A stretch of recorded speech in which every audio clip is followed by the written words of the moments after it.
Mengandung kolesterol yang tinggi, kuning telur justru dihindari oleh sebagian orang yang memiliki riwayat dengan kolesterol tinggi.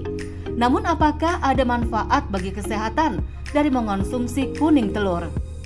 Yang pertama tentu saja kuning telur merupakan sumber dari lemak dan protein yang cukup baik.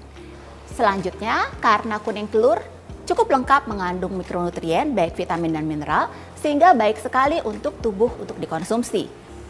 Kandungan lainnya adalah antioksidan yang cukup tinggi dalam bentuk karotenoid, lutein, dan zeaxanthin, juga memiliki antioksidan dan anti-inflamasi lainnya dan juga antibakteri. Selain itu dikatakan kuning telur ternyata saat ini sedang diliti sebagai salah satu anti dari kanker, walaupun masih dalam tahap penelitian. Salah satu jenis lemak yang cukup baik adalah kandungan PUFA-nya. Nah, kandungan PUFA ini yang dikatakan pada kuning telur memberikan efek antioksidan yang cukup baik. Selain itu, kandungan zat besi dalam kuning telur ternyata cukup baik.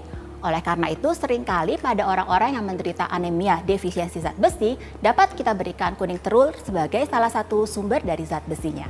Ditambah juga anemia defisiensi zat besi juga memerlukan kandungan protein. Jadi cocok sekali kita berikan kuning telur sebagai salah satu cara untuk mengurangi defisiensi zat besi anemia. Telur merupakan sumber protein hewani yang bermanfaat bagi tubuh. Namun sebagian orang justru lebih menyukai sebagian sisinya saja, entah kuning atau putih telurnya saja. Lantas, lebih sehat mana ya? Kuning telur atau putih telur? Dan bagaimana perbandingan gizinya? Sekarang kita sudah tahu apa keunggulan dari kuning telur. Kemudian, mengapa kita konsumsi putih telur? Apa sih baiknya putih telur? Setelah kita bahas tadi, memang kuning telur mengandung protein yang jauh lebih tinggi dibanding dengan putih telur. Sedangkan ketika kita mencari sumber protein tanpa lemak dan juga tanpa karbohidrat, maka disitulah pentingnya konsumsi dari putih telur. Jadi intinya adalah konsumsi putih telur adalah sumber protein tanpa penambahan lemak, dan kalau kita mengonsumsi kuning telur berarti kita mengonsumsi protein tetapi juga mengonsumsi kadar lemak.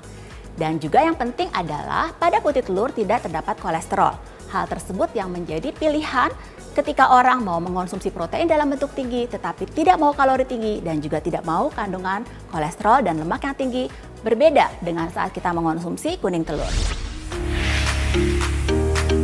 Supaya Anda tetap sehat dan mendapatkan manfaat bagi tubuh setelah mengonsumsi telur, yuk simak dulu tips berikut ini.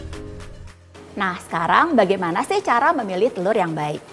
Lebih baik memang dianjurkan untuk membeli telur yang disimpan pada suhu dingin atau pada lemari pendingin. Diharapkan dengan disimpan pada suhu yang dingin, maka kualitas telur menjadi terjaga, juga infeksi salmonella bisa ditekan. Tips yang kedua adalah ketika kita memilih telur, perhatikan bentuk dari telur. Telur ini kita pilih yang dengan warna yang cukup baik atau cukup terang, permukaannya licin, dan pastikan tidak ada retak pada permukaan telur. Karena adanya retak pada permukaan telur memungkinkan kuman untuk masuk ke dalam bagian dalam telur. Yang ketiga adalah pastikan apakah telur ini berbau atau tidak. Telur yang sehat tentu saja telur yang tidak memiliki bau. Sedangkan apabila tercium bau yang cukup busuk, maka menunjukkan bahwa terdapat kontaminasi di bagian dalam telur tersebut. Bagaimana kita tahu apakah telur tersebut dalam kondisi yang segar atau tidak? Telur yang segar biasanya ketika kita mau mencoba, salah satu caranya dengan cara memasukkan telur ke dalam air. Telur yang segar umumnya dia memiliki berat jenis yang tinggi sehingga akan tenggelam di dasar air. Sedangkan telur yang tidak segar biasanya akan mengambang dan tidak tenggelam di dasar air. Cara lainnya adalah juga bisa kita lihat permukaan telur ini kita senterkan. Terdapat juga bagian yang kosong di bagian atas yang menandakan terdapatnya rongga atau cairan yang berlebihan karena terbentuk akibat penyimpanan yang terlalu lama. Pada beberapa bentuk dari pemakaian telur seringkali harus dipisahkan antara kuning maupun putihnya. Salah satu cara yang sering digunakan adalah cara membuka telur secara langsung dengan menggunakan telur. Seperti ini akan terbentuk pecahan atau retakan, maka kita buka secara perlahan. Sebisa mungkin hindari kuning telur ini terpisah secara perlahan dari putihnya, dan sebisa mungkin hindari jatuhnya cangkang ke dalam putih telur yang kita sudah pisahkan. Karena seperti kita ketahui, bagian cangkang umumnya mengandung banyak kuman atau bakteri. Cara yang kedua yang lebih mudah adalah menggunakan tangan secara langsung. Jadi kita akan membuat retakan pada telur, kemudian kita menggunakan tangan kita sebagai jerujinya. Seperti ini. Dengan cara ini maka akan lebih mudah juga untuk memisahkan antara bagian kuning telur dan putih telur. Pemirsa, demikianlah tips dan trik bagaimana kita memilih telur dan juga cara penyimpanan telur yang baik.